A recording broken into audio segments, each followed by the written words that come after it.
Yo, welcome back to day 80. And today was an okay day. I had a sales review with my sales manager.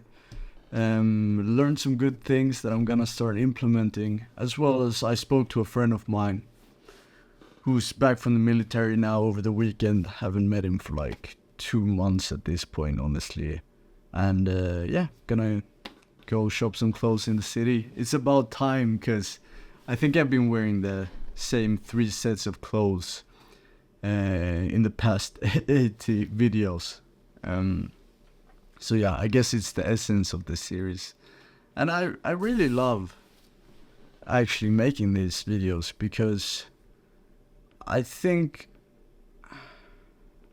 it's just so great that I literally don't care how many views this get. Obviously there's some sort of like emotional dopamine that gets released when I see I get a lot of views, but I literally don't make these videos for views, and I didn't get any views like the first half at all. So yeah, I literally don't make this to get views. I literally don't I don't emphasize myself. I don't lift myself up, try to make me look a certain way to sell a course. I literally just do this to document raw, sometimes ugly, what's going on in my mind, what I'm thinking about, what I'm doing to change my life as someone fresh out of high school. So yeah, I just think that's amazing, and I had to let you know. But regardless, today I wanted to talk about how inputs always have outputs, causes always have effect, and you can't escape the consequences of your actions, unfortunately.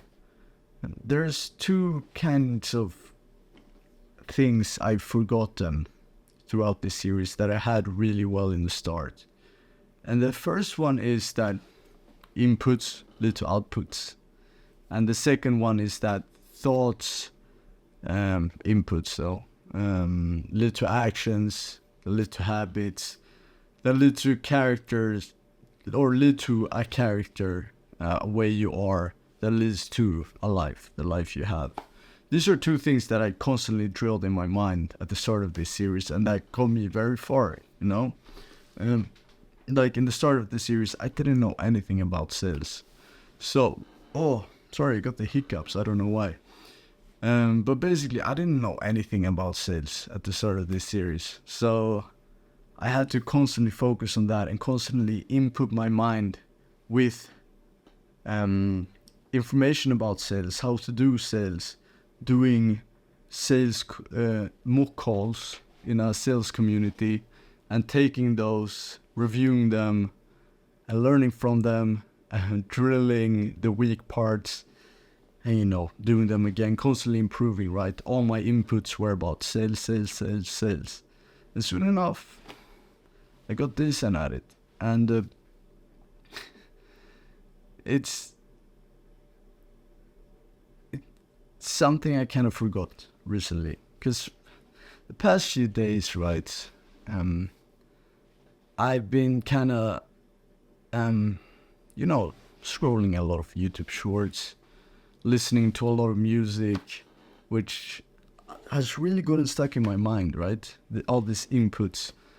Like, I've got some songs from, if you're Swedish, you know this band, Hovet, completely stuck in my mind, that I just start singing when I get bored, when I don't think about anything else.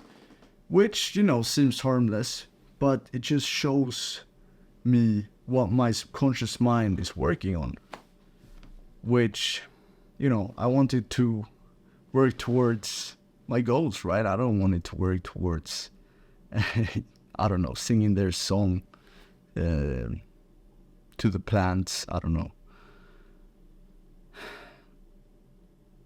So, as this is kind of a series where you tag along when I try to make changes and solve things, I've created a solution. And the solution is quite simple, and it's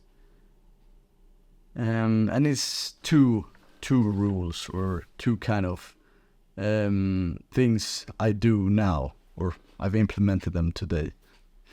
Not even the start of the day, just this evening, right before I started recording this video. So we'll see how it goes the following days. But essentially, this is the way I think you really solve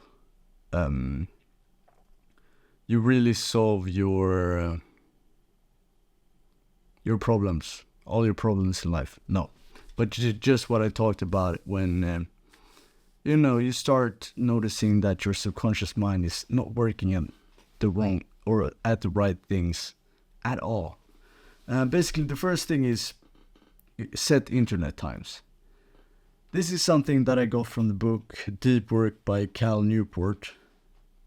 And it's essentially you set time blocks where you allow yourself to scroll however much you want. You can do whatever you want on the internet. And that way it becomes conscious. And you also take the first step into having control over it. Because in a weird way, because when I've done this, and I've had my internet time, and my internet time starts, and I go on YouTube or I go on Twitter or whatever, for some weird way, it becomes a lot more conscious what I do. And oftentimes, I feel done with it before the time even runs out, which would never happen if I was just scrolling YouTube shorts with no structure at all. Which sounds like a weird thing, but it sounds counterintuitive. That if you want to stop doing a certain thing, a certain habit, you schedule a time to do it. But trust me, this really works. And then you can moderate this. And you can say, okay, just an hour of internet time at 7 p.m. after dinner, something like that. And soon enough, you're going to get all your work done in the mornings. You're going to be very productive and actually use your life to do the things that you truly want to do. So this only works if you stick to the rule.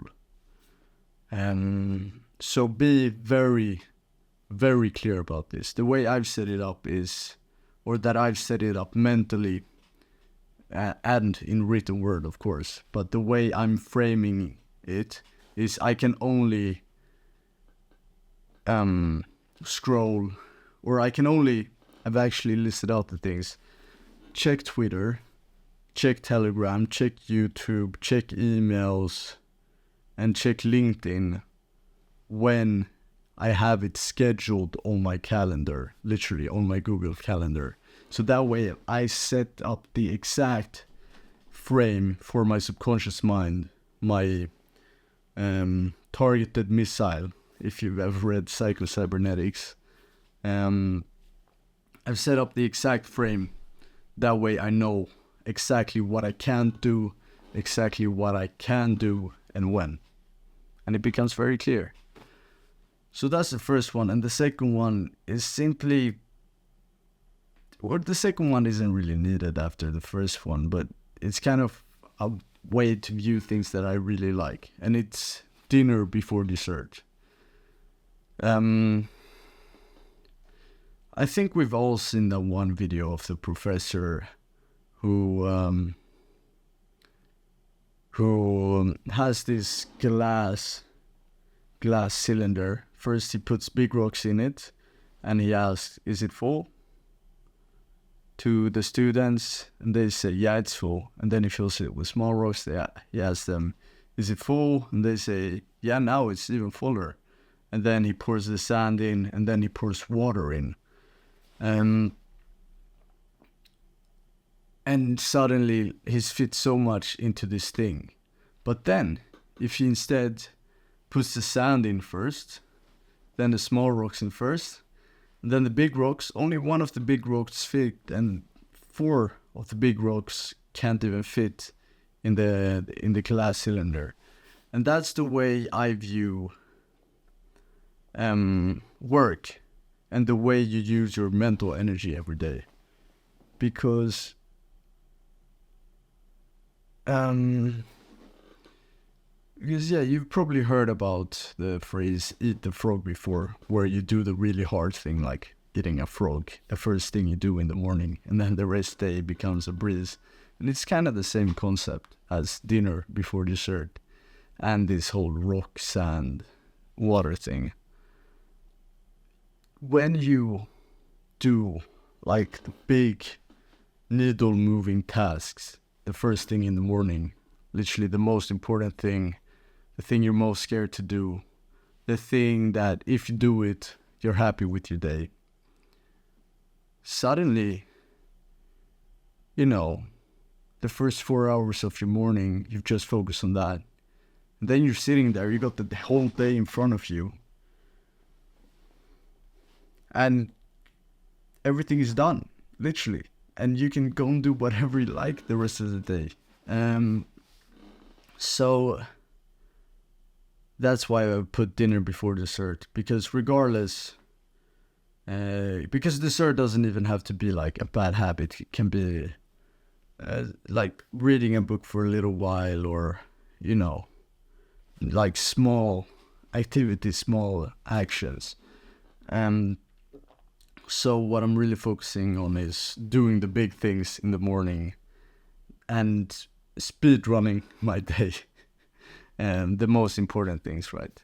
And I'm scheduling this all out the day before on my Google Calendar.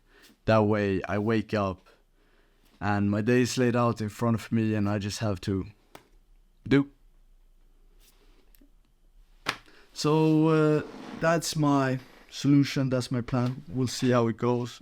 I'll report to you the coming days. I put this on my whiteboard too, so that I constantly can see it. Yeah, that's it. Appreciate you watching. I believe in you. I love you. And yeah, I'll see you tomorrow.